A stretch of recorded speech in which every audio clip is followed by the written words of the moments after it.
A Twin Cities attorney is prepared to sue the Minneapolis School District. He says a new teacher retention policy may allow for white teachers to be fired before minority teachers if layoffs occur. Let's define racism. Racism, prejudice, discrimination, or antagonism directed against a person or people on the basis of their membership in a particular racial group.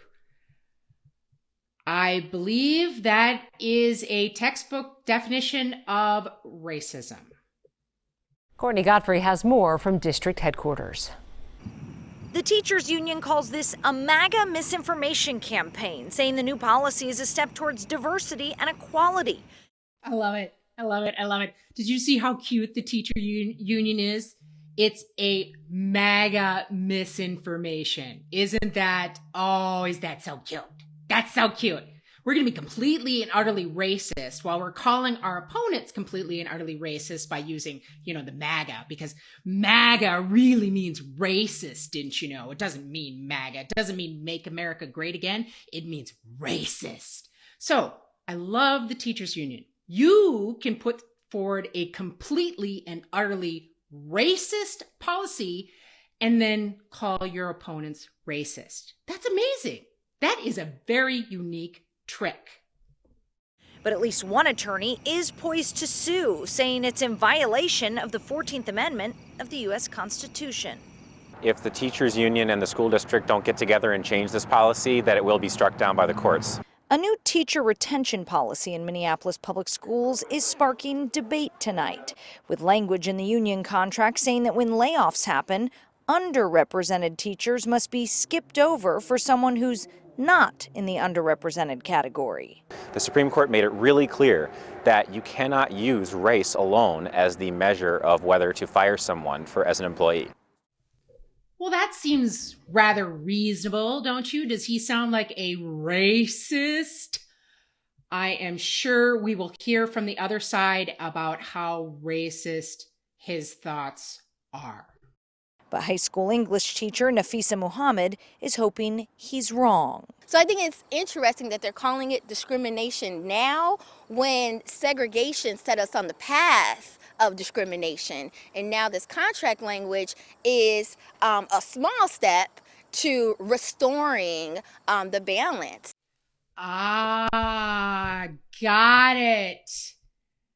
Got it. She is what's that guy's name? Ibram X. Kendi. Yes, you want to have some fun? Look up X. Kendi. Yeah, he's the gentleman who thinks that past discrimination can only be solved with future generations. So, this lady never lived through any racism that we could probably know of today. I mean, she looks, younger than me. So we didn't really have much racism back when I was a kid. So I doubt she faced huge barriers. Nobody was making her stop to eat at the lunch table. So we need to, go after those white people now to make up for what their parents and grandparents did to her grandparents and grandparents. Yeah, that doesn't make any sense. Let's look at Kendi. Let's see what he has to say. I couldn't find the exact clip, but here's some other people talking about it. Dr. Ibram Kendi wrote this: "The only remedy to past discrimination is present discrimination. The only remedy to present discrimination is future discrimination." That's right. That's what he said. Think about that for a moment. He's saying that he's opposed to equality under the law. Dr. Kendi and his followers are in no uncertain terms advocating for state-sanctioned racism. A role model effect shows that just by having one teacher who looks like you, speaks the same language as you, has a dramatic effect on your educational experiences. Oh, okay. So your educational experience is better if the person teaching you looks like you. Okay. Well, let's look at the results of the Minneapolis Public Schools and see what happens. So let's look at this. Let's look at Minnesota schools as a whole. They're actually really good. Minnesota schools are actually really, really good. Why? Well, because Minnesota has had school choice for about 20, 25 years. In Minnesota, anybody can go to any public school. You do not have to live in that district. So we have basically had what can be considered school choice for a very, very long time, which over time has made our schools better and better and better. So okay, Minnesota schools they're good. They're good. Okay, what's this? Minneapolis Public School District. Quick stats. Oh, okay, great. Quick stats. So let's see. Minority enrollment. Okay, so 63%. So a lot of minorities in Minneapolis. Graduation rate, 75%. That's not so great. Okay, overall district ranking, bottom 50%. Math proficiency, bottom 50%. Reading proficiency, bottom 50%.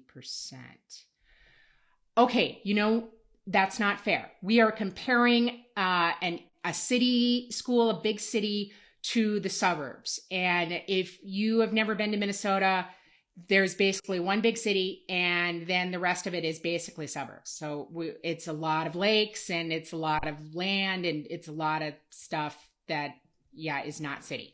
So let's see big city to big city. Okay, here we go. The best and worst metro areas for school quality may surprise you.